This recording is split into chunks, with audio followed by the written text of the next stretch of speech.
Last night I watched the film Greenberg with Ben Stiller, and it got me thinking about an identity or midlife crisis. The character was, I think, kind of going through an identity crisis, or perhaps you could say a midlife crisis because he was 40.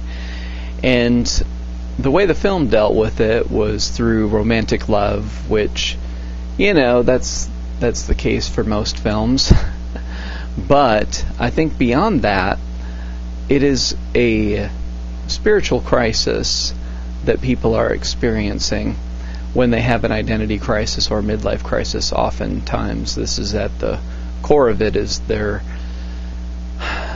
the identity going from one of being a socialized physical body ruled by biological motives and genetic predispositions towards being somebody that is motivated by values and a deeper sense of who they are, and understanding that there is a wise, eternal aspect of who you are. And what happens when people enter a crisis is that they're finding that what used to work no longer works, that all of the various distractions and addictions that are available to them in this world just aren't doing it. They're not making that person happy. They're not finding peace from those things. And that could include romantic relationships as well. That nothing is working. No matter what you try to escape how you feel, you're left with yourself.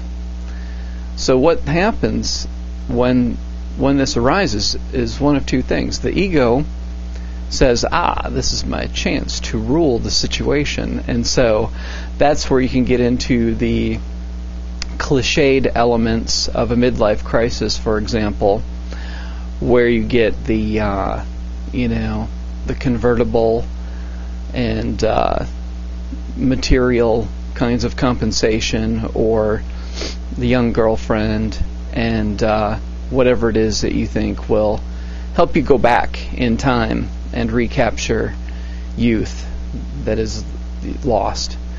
And if it's not a midlife crisis, if it's another kind of crisis, an identity crisis at any age, then you might find yourself doing the same kinds of things in terms of grasping. If your ego has a hold of you, you're going to look to the past and find what it was that gave you pleasure and try to do that again. Or you might try to move or travel somewhere. Whatever. It all comes back, however, to your core identity and figuring out what it is that you're really here to do. And, until about 13 years ago or so, I was an atheist, and so I can identify with people who think spirituality is ridiculous. But around 1997, I started experiencing synchronicities, and my third eye started opening, having psychic experiences, and just a lot of things started opening up. And as I became open to them, I experienced them even more so. If we want to have a secular experience, an atheistic experience of reality, then we can. That's part of the freedom that we have in this world. But the things I've experienced, and I had a very logical, rational perspective on everything, but what I experienced was not compatible with an atheistic view of the world. But I also didn't get into any kind of organized religious perspective either.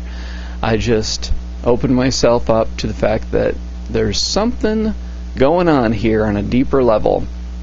Synchronicity, a connection to spirit and deeper wisdom, inner guidance, all these things show that there's a deeper aspect to our reality. And it's really amazing, because you don't see it for the most part. You might witness it and experience it, but you can look at the world, you can look at the media, you can see how the world is portrayed, and it can all be seen as a very kind of biological thing. People are born and they try to, pair up with other people and have children, and then they retire and die, and that's it. But there's such a greater depth to what is going on, and you can find such wisdom if you're on that path toward self-awareness and you begin to quiet your mind and open up to your feelings and open up to guidance, and then you see what's really going on. So to overcome a crisis, it means you no longer see yourself as a body that happens to have a mind with all of its thoughts, but you see yourself as your essence, that you are a spirit, and that you are connected to this world through your body, which allows you to communicate. And you can listen to your body to see if you're on track or not. If you're feeling discomfort in your body, that's a sign that you have to reevaluate something. But at your essence, you are spirit, and you're here to, I believe, raise your vibration through integrity and values and choices that are aligned with truth. And so as you learn to let go of all the various things of this world that are holding you back and keeping your ego appeased and keeping your ego in control, you become yourself more and more, and that crisis of identity, of who you are, is actually just a catalyst, a way in which your emotions and your body are telling you it's time to deepen, it's time to become yourself. And who you are is up to you to discover. It's not like one size fits all. We're all here, I think, for different reasons. We all have different karma and different purposes, but we all find our way eventually if we open up. And if we don't find our way in this life, we get to die and be reincarnated, I believe, and do it again. But I think that if you get it in this life, you can keep on living and stay here as long as there's purpose. And I don't believe in arbitrary cutoff points in terms of death dates and that kind of thing. I think we can stay healthy, and as long as there's something for us here to do that we are open to and we're following along with our purpose, I believe we stay healthy.